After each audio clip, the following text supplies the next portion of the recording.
This is the Crucible, the JRTC experience.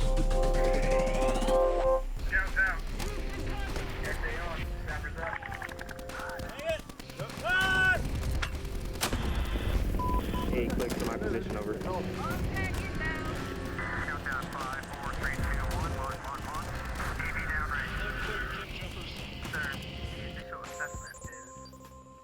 This is where we discuss warfighting skills and lessons learned in a decisive action training environment for large-scale combat operations at JRTC.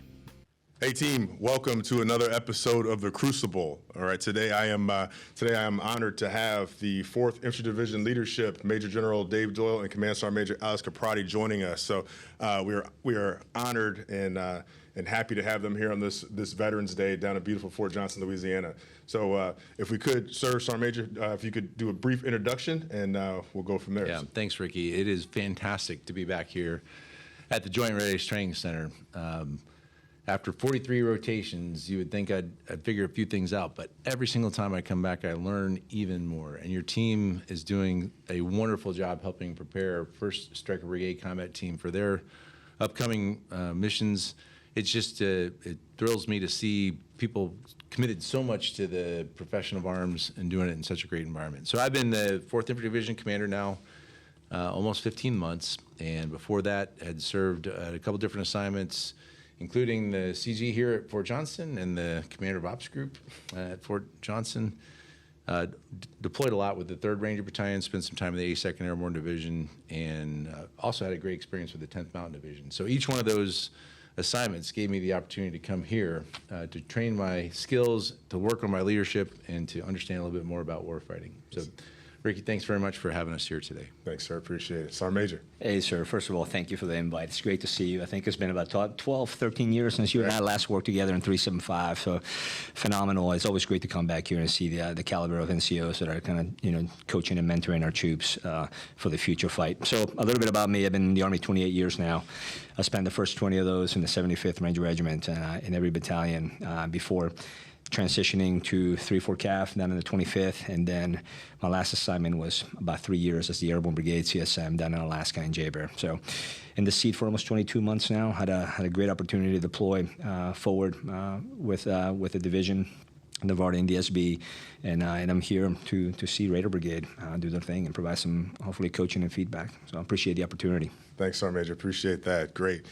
Okay, so Sir, Sergeant Major, any lasting memories or lessons from any of your CTC experience that shaped you as a leader? Well, Sergeant Major described his desire to get to Shugart Gordon, to see that training facility.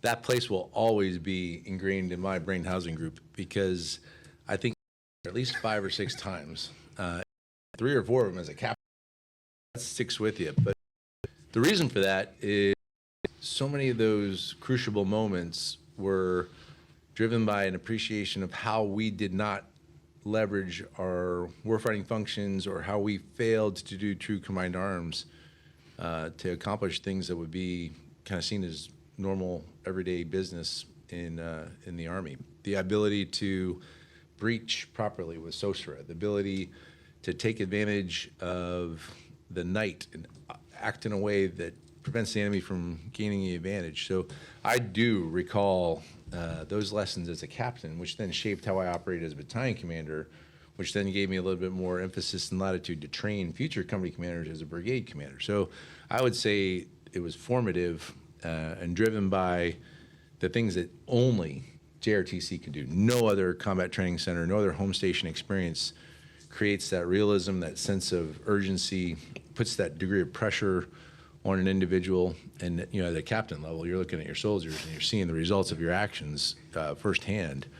And that was incredibly important to me at a very, very early stage in my career, in 2nd 325 in the Airborne Infantry. Yes, sir. I remember vividly young Lieutenant Taylor going through the breach at Shugart Gordon and dying at the breach. And I still have that casualty card. Yeah. I still have that casualty card. It stays with you. It stays with me. So I appreciate that, sir. Sergeant Major? So I look at it from two different perspectives. One, when I was a young team leader, jumping into the box and walking straight for 14 days, conducting resupplies on a daily basis, the importance of that. A lot of freedom of maneuver, not tied to vehicles, not tied to huge talks, but the importance of developing a holistic, good training plan for your soldiers, mastering the fundamentals, great at the basics, and physically and mentally fit to walk in the box for 14 days straight in the middle of the summer. That carried me into a squad leader to ensure I carried on the same training ideas that my platoon sergeants had bestowed upon me.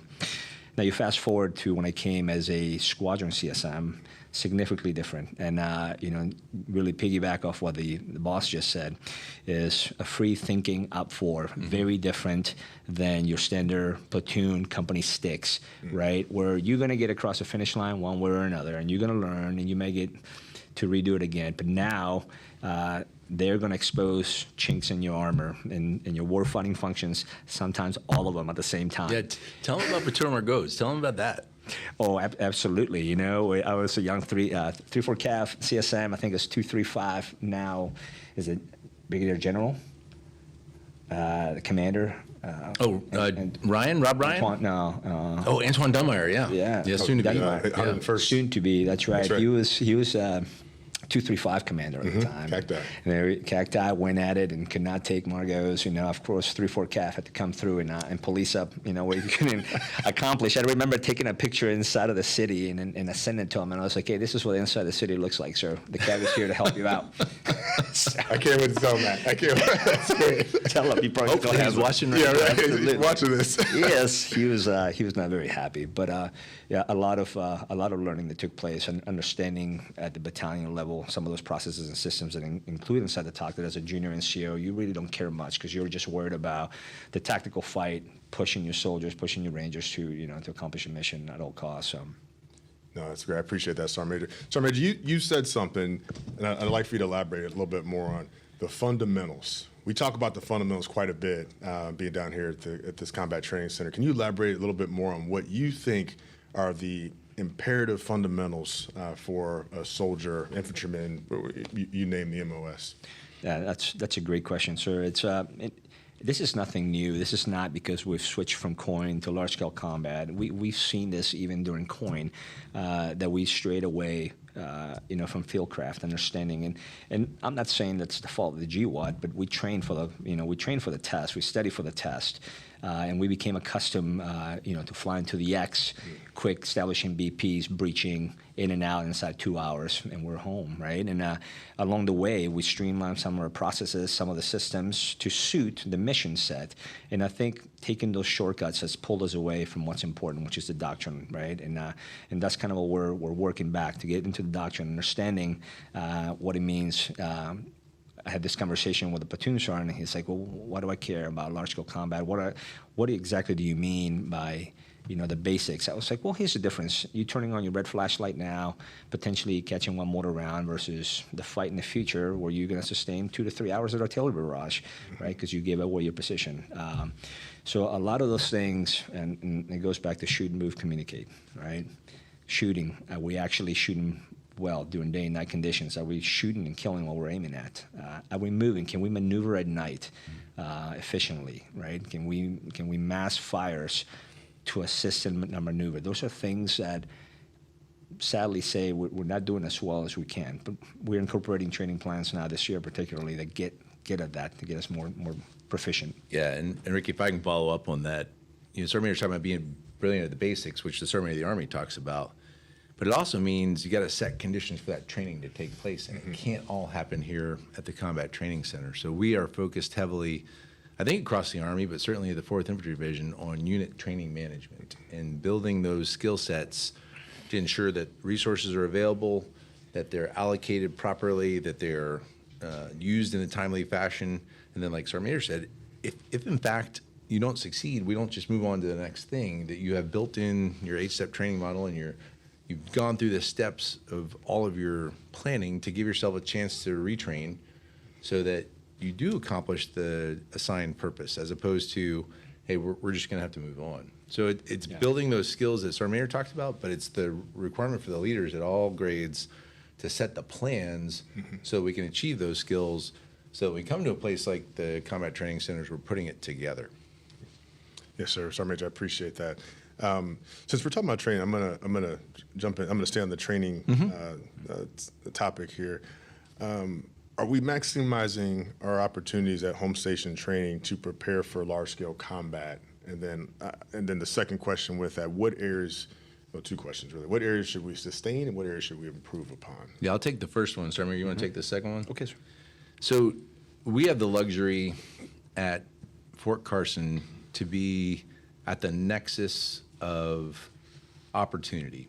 We call ourselves the Army's Marquee Multidomain Operations Division because we are training for large-scale combat operations on a routine basis by including space capabilities, by including cyber capabilities, by including electronic warfare capabilities, by fighting with opposition force, small unmanned aerial systems, and dealing with ubiquitous surveillance. We can leverage our neighbors, the people who are in the space there at Colorado Springs, if you don't mind the pun, to bring them on Fort Carson, and we train with them. And that ensures that our staff understands what it's going to be like to fight in a contested environment where there's no assured communications, where the network could be denied and degraded, where you may only have specific windows of convergence, according to our doctrine, to achieve a purpose. And we, pulsed operations, whatever you want to call it. So at Fort Carson, because these people live in close proximity, they come and train with us, and we add their capabilities into our training plan. But that mostly happens at the division level because, really the division doesn't own any multi-domain operations tools. We ask for them, and then we try to apply them or synchronize them. Our brigades, battalions, companies, and platoons still have to do the fundamentals. And so, Sergeant Major, do you want to answer the question on what it is that we're doing for large-scale combat operations that's working well, and what it is that we could probably advance on? Yeah, absolutely, sir. I'm going to go back to the training management piece because I think that's where everything really begins. There is this large misconception that the up tempo that we're currently are working through is some of the worst. Now, I would say we are busier than we have been in 20 years, at least in my perspective. But it's not an up tempo piece. I think it's a training management piece that results in the lack of predictability inside the formations that causes soldiers, and young leaders to believe, hey, there's no predictability to what I'm doing. So that's first and foremost one of the biggest things we're improving. We're constantly morphing our leader development programs in the division, starting with the company commander first sergeant course, our S3XO sergeant major course. And I think the Army writ large is going in a big change in the institutional realm and how they approach training management and operations. I mean, you're going to start seeing some of those changes coming up here soon. Both through harvesting back hours, BLC, ALC, SLC. So I think we're moving in the right direction on that. The focus of that the CG has placed really in that SAT-B is really dissecting training plans and letting battalion commanders be honest in their assessment. And when they come back and say, I'm going to be a T in X, Y, Z, you're like, no, you're not. There's no way you can be a T at all these. You're going to be mediocre at best. So the ability to have a commander who's comfortable looking at a battalion commander and say, you will not do this. This is what I need you to focus on. And it's really prioritization. And it really starts with a command. This is what I need you to prioritize. So that first and foremost has changed the culture inside our formations where battalion commanders say, okay, this is what we need to be good at. What we're focusing on is one of the things that ForceCom CSM habitually talks about. The days when we used to go to the field and sit there for 14 days to 30 days. That's coming back slowly, and we've seen great gains in formations who spend time. I'm seeing it right now with the Raider Brigade, who spend almost 10 days on Pinyon Canyon leading to this. So a lot of the lessons learned there through prolonged exposure to hardships, to the weather, building cohesive teams, I think pays dividends versus going out on a Tuesday and coming back on a Thursday so you can clear on Friday and be out for the weekend. So I think more exposure to training it's going to get the formations where we need them to be. Awesome. Thanks, Sergeant Major. Thanks, sir. The intensive training cycles going in the field for 14 to 30 days. That not just going to Area J for a couple of hours. Makes a difference. Makes a big difference, right. Yes, sir. You guys, there's some really great points that we just brought up, and I want to just continue to unpack them. I think you two have some really great perspective, obviously. leader development in the SATBs. Just curious on both of you gentlemen's thoughts on leader development, what your priorities are as a division commander to CSM and for the battalion commanders and the company battery troop commanders. Yeah, so when I first got to 4th Infantry Division, I took a plan that General Hodney had developed that focused on the things that mattered. We were not going to spend time doing leader development on ancillary or less important topics. And then I took it to Poland, like Sergeant Major said, we were deployed over there, and we focused it on 3 things. We should have done 4 because it's the 4th Infantry Division, but we chose 3. Good. Yeah. 3 main things that we were going to put into our leader development program, and it started with culture, understanding culture, how we were going to manage our culture, what we were going to build. The second one was innovation. How do we think? What is it that we do to foster a sense of creativity, a willingness to try new things, and then can we use data, excuse me, and some of the other tools that are out there to make ourselves most successful? And then the third thing, we said this has all got to be done for a purpose. So we're going to figure out what our tools are for lethality. So culture, innovation, and lethality. And we built what we call the IV arc.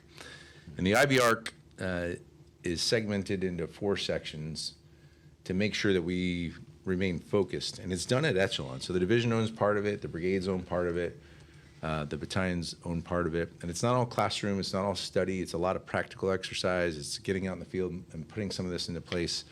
But it's teaching and training our leaders so that they know how to do these type of things in the future. So the 4 segments of each of those arcs, we start with a study of the science of the topic. What is the doctrine? What is the approved authoritative material that says, hey, this is how psychologists define culture, for example. The second segment is a little bit of exploration. We want to see, okay, what does Google think about culture? What does a business that's trying to make a profit think about culture? We want to see what other people are doing with culture, for example. And then the third segment is application. So how do we make it work? How could you see it providing benefit to our organization? And then the fourth and probably the most important segment of the ARC is implementation, where we write policies, where we cut orders, where we direct activity, and then we grade ourselves. Because otherwise, you could take any leader professional development topic, study it, and feel good about yourself. But if it doesn't make a change, if it doesn't produce an effect, if you haven't locked it in, it's not what I think General Votel would call sticky. He says you got to make it last. A sticky culture, a sticky attitude towards innovation, a sticky tool set for lethality. So those are the tools we're using right now, those three areas for leader professional development. But I really appreciate the fact that you mentioned the semi-annual training brief as a methodology to catch whether or not we are doing what we say we do. Because Command Sergeant Major Kupratty had a sense, confirmed by one of our Force Comm IG visits, that we were not doing everything we needed to do with our NCO Corps. We were focusing a lot of our leader development on our officer corps, but we were somehow leaving the NCOs behind. So, Sergeant Major, you want to talk about how we took that on? Yeah, and I'll focus on the junior NCO. That was mostly our IV ARC has focused in the battalion level and above. There's been great opportunities for company level leadership to also participate, but our junior level NCO programs, you're talking about your team leader, squad leader courses, and then one that we're in the process of developing, which is our platoon sergeant course. And as the Army knows, we've had issues with the sessions, right? Bringing people in, it's getting better. But what that's caused is that's caused a lot of leaders to fleet up a lot faster than we habitually have. Now we do our best to bring the most qualified leaders to assume those positions of platoon sergeants and squad leaders. But what the misnomer is, a lot of our junior leaders believe that the institutional realm owns a lot of the responsibilities. So when they graduate VLC, ALC, they're expecting a team leader, a squad leader, a platoon sergeant, and they don't understand that the operational institution really is who is responsible for developing. So identifying those gaps and where we fill them is where we spend the majority of the SAT-B describing. So every battalion level CSM described in detail what were those gaps inside their formations, because they're all different, and you can't create one team leader course to rule them all. But most importantly for us is codifying the training on a calendar. That is single-handedly one of the biggest issues I've seen across numerous organizations that I served in, is we create this beautiful concepts and this great slides, and they brief well, and then we say, where is it in the calendar? And how did you layer that over the rest of the training that's across those weeks? So we can truly see whether you're going to have the SMEs required to conduct set training. So that's where our gap is right now, and that's habitually why LTTs get stepped on. That's why team leader courses may shift left to right, or you start pulling people for red cycle tasking. You fill in the blank, and then you just dilute a program that is designed to create future leaders. That's right. So that has been the biggest focus that we did in this SADB, is solidifying and then getting battalion CSMs to explain their program in detail. Wow, that's great. Thanks, Sergeant Major, sir. I appreciate it. And, I learned about a couple of decades ago from a guy by the name of Ralph Koslerich on predictability. King Ralph, yes, sir, on predictability, and specifically, the P-week methodology. And this all ties exactly to it. But I appreciate that. So, sir, this one's for you. Sure.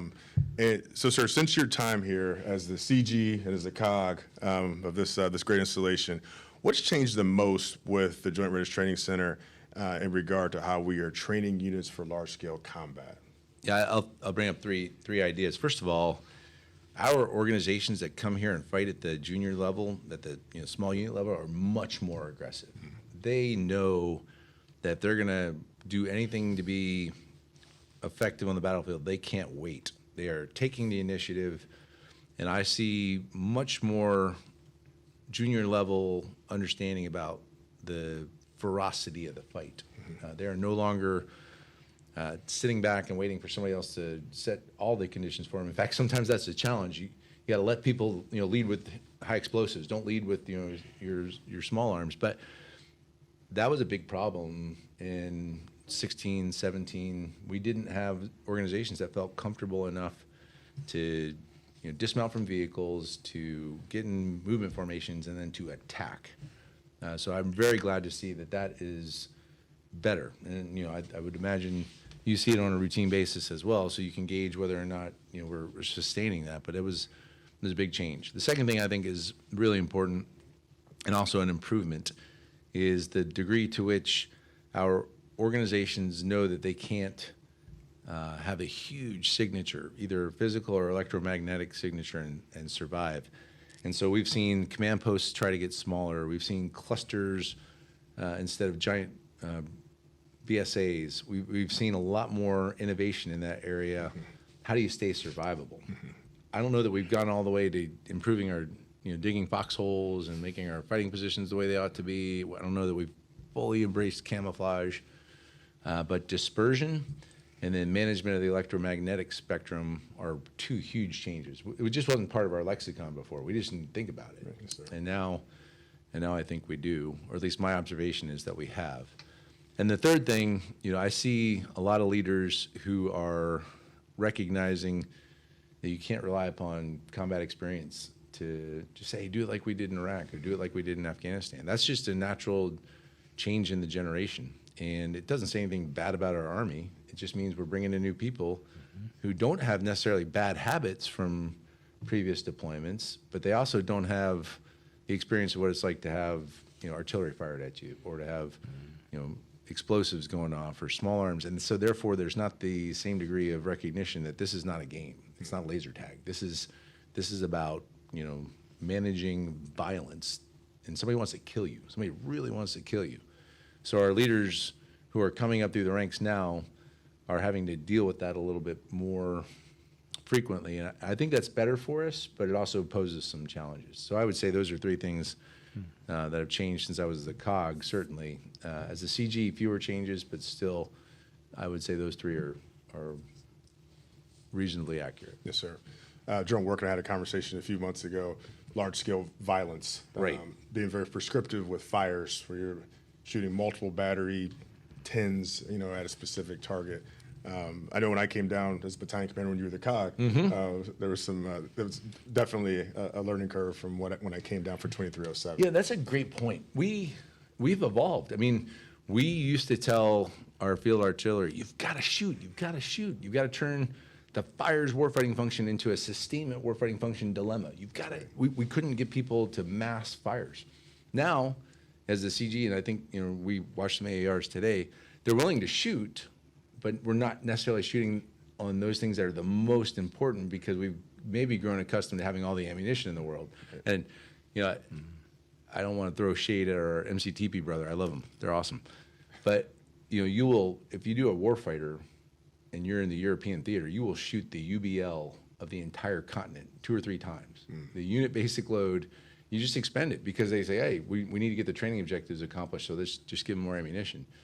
There is a limit to how often that can happen. And so now we're getting into more graduate level issues. You can't shoot everything all the time. You have to shoot those things that matter the most, and you still have to use mass, because if you shoot 2 or 3 howitzers at a tank, it's going to laugh and keep rolling. You've got to use the right tools. As we get to the place where we're into the higher level discussions about high payoff target lists and attack guidance matrix, we're building the next generation of leaders to appreciate the utility of fires, but also the the constraints related to fires. So I think that's something that only the combat training centers can do. It's a really great lesson. And I think JRTC does it better than most because unlike some combat training centers, you don't get a 3x5 card that tells you you have X amount of rounds. You actually have to move X amount of rounds onto a truck that has to go deliver them, So now we're habituating everybody to the system of fires, not just the end result of fires. Sir, I think that's great, sir. And that's, we've had some conversations in our post-rotation reviews of how we're now going to resupply the gun line once the guns have displaced because of the Spectrum and the enemy Q-53. So it's all encompassing, which I think is very powerful. Sergeant Major, how do you see the role of our senior NCOs changing from coin to LISCO? And then second part to that question, how can those senior NCOs be more value added? Yeah. So I don't see it changing much or at all, and this is the reason why. So everybody forgets before COIN started, right? And we see COIN and LESCO, one of the first things we talk about, mature theaters versus immature theaters. When this war first started, it was an immature theater, so we had to learn to build from scratch. Our sustainment enterprise had to start from nothing. Our FOBs had to start from nothing. So we understand what it looks like. So most of the senior leaders, and we're talking about first sergeants, sergeant majors, understand what an immature theater looks like. So they understand the processes. I think the experience gathered through the last 20 years will play significant dividends. We've been exposed. Brigades have done multi-domain operations for a long time. We've used cybers, we've used space. This is not a new thing. So that experience is going to be critical. What they do have and what we're starting to implement now is going back to our training and the hardships that we spend, how much time we spend in the field, what we actually focus on. The training and certification of leaders was ruthless growing up, right? It wasn't just, hey, you're training and you're the best we got and you're going to move on to being a weapon squad leader. It was, so you train and you certify and you retrain if needed, and if not, it's the next man up. So they understand the importance of that. We've taken a step back a little bit when it comes to that because we're not in the business of firing NCOs. It's not like we have that many, especially as we're fleeting them up. But really, that knowledge that's changing the way we conduct development is going to be crucial right now, especially as we fleet up this young NCOs to assume positions of high responsibility. No, thanks, Sergeant Major. I appreciate it. Sir, this morning in the JOC, you and I had a brief conversation about reconnaissance. So as we've transformed to the Division Unit of Action, obviously our struck has come, it's upon us, we've removed the cavalry squadrons. What do you think is the best way for BCT to conduct reconnaissance during large-scale violence or large-scale combat? Yeah, that's a topic that I think the entire Army's wrestling with right now.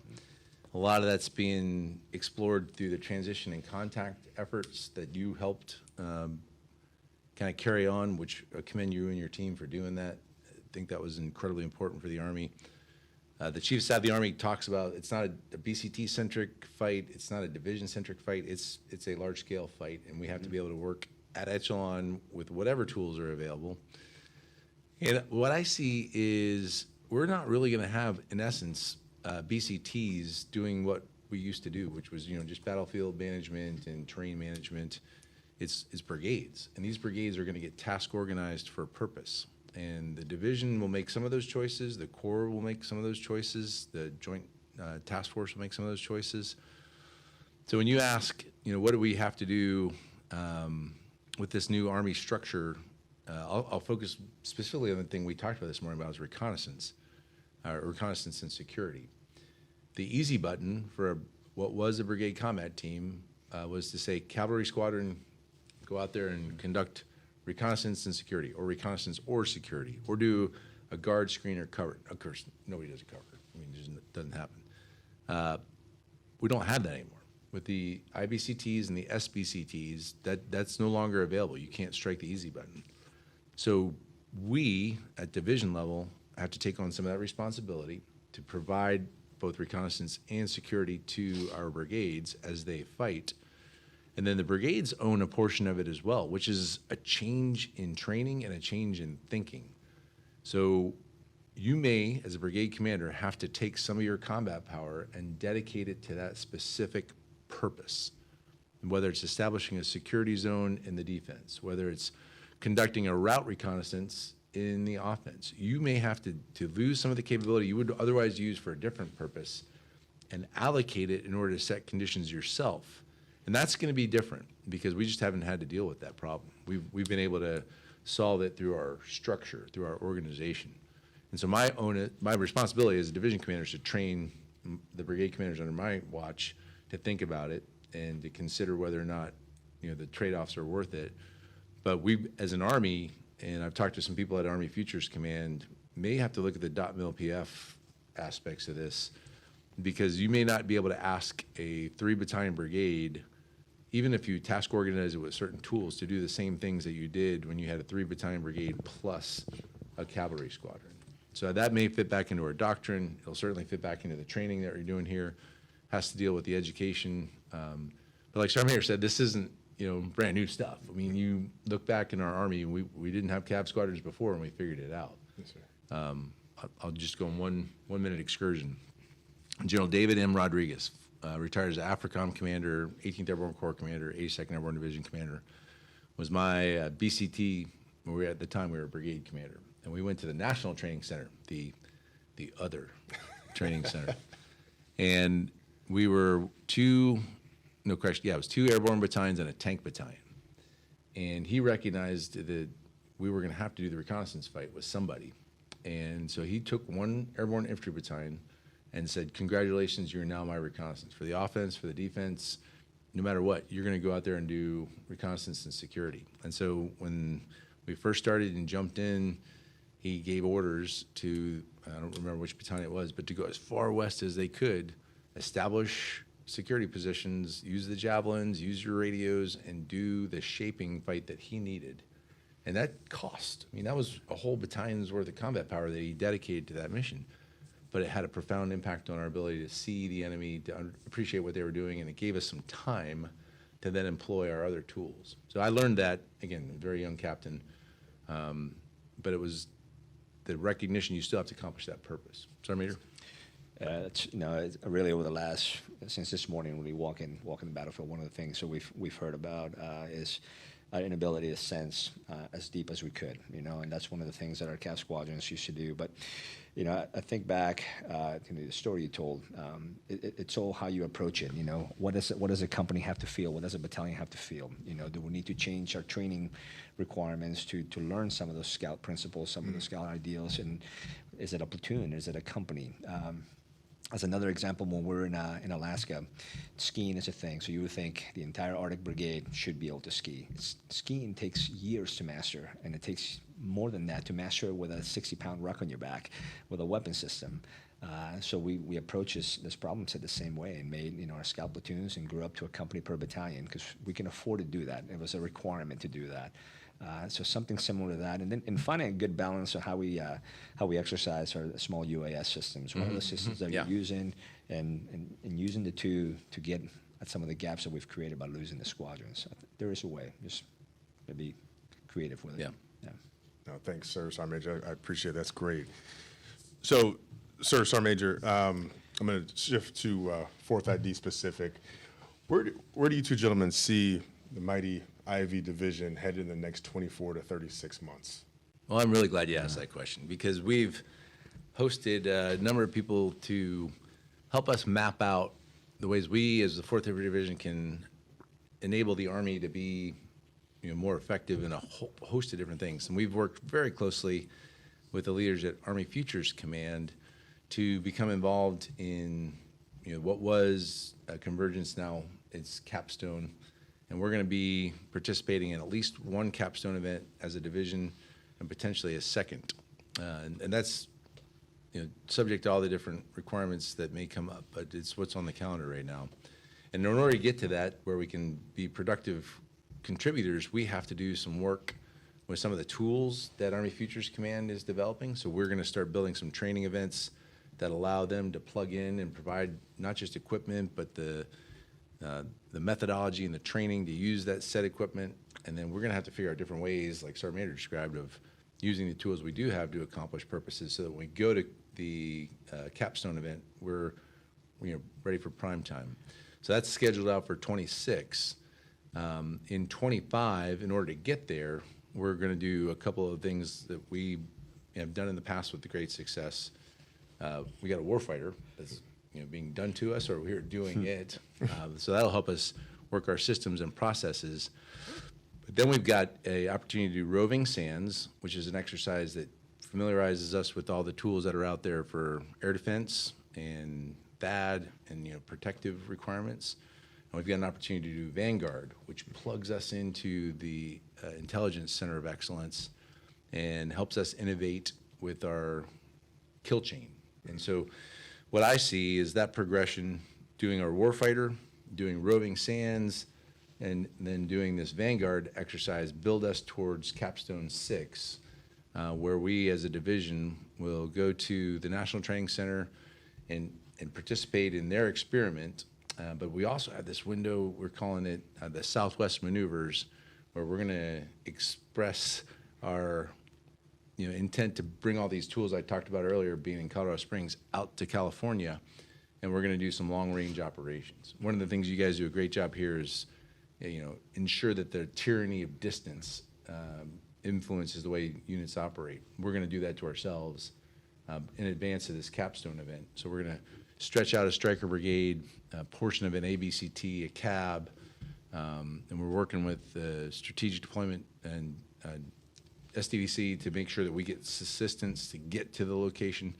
So that all these tools and pieces will come together that will enable us to then execute Capstone 6 with a really high degree of fidelity. So if I was to map it out, it starts with our warfighter, that's in the spring.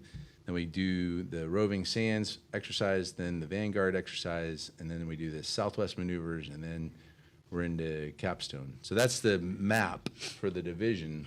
Of course, we're doing a few other things at the same time, launching some brigades here and there. Without getting into the details, we'll have some folks that are supporting combatant commands throughout the globe. So we've got a little bit of management of the division as well as training the division staff. Awesome. Thanks, sir. Yeah, and really the only thing I would add to that there, sir, is without getting into locations, is the responsibility we have. So all this builds up the responsibility we have to partners and allies, and what the time that we're spending forward in two different combatant commands to build these armies, to use our NCO Corps to develop these armies and their systems and their staffs has been crucial. I mean, I've seen that since we deployed last year twofold, and we can continue to see it this year. We're going to see it again next year. So that's something that we're looking forward to in the years to come. Awesome. Thanks, sir. Sergeant Major, appreciate it. So, sir, Sergeant Major, one last question for you Sure. two gentlemen. What advice would you give a battalion or brigade commander or command sergeant major as they're preparing their formations to come to the mighty Joint Readiness Training Center or National Training Center, or for large-scale combat? Yeah, so much of the material that you guys capture is available in the lessons learned. You can read through the literature, you can understand the doctrine, and even just dedicating a few minutes a day or a few minutes a week will enable you to appreciate how much work other people have done and their really transparent efforts to share that which they did well or didn't do well. So studying the literature, studying the material, it's easy to say, it's difficult to do, but I think that's a great technique for the combat training centers. If you're going to go to a rotation, you want to see that, because otherwise you're just going to make some of the same mistakes or face the same challenges, and why would you want to do that intentionally?